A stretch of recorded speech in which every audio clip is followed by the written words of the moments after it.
All right, so for everybody who's trying to replace an oil pressure switch, this is a 2014 Chevy Cruze, and this is the little bugger giving me problems. $18 part at AutoZone. The easiest way that I've seen it is down deep underneath, behind the compressor, the AC compressor right here. The easiest way I've seen to do it is to, one, loosen the belt. There is what you think would be the tensioner pulley. It's hard to see here, but right in between these two pulleys here is a 19 millimeter 12-point head. And take that, loosen the belt, take the belt off the AC compressor, and then there's 3 bolts on the AC compressor.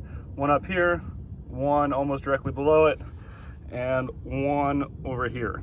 If you loosen those, you can loosen the AC compressor enough that you can get a deep socket 24 millimeter 6-point all the way past the compressor without actually hitting it, and then you actually can get that sucker out.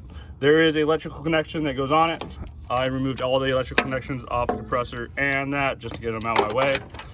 And then once you get that out, just slide the new one in and put everything back together. Nice and easy.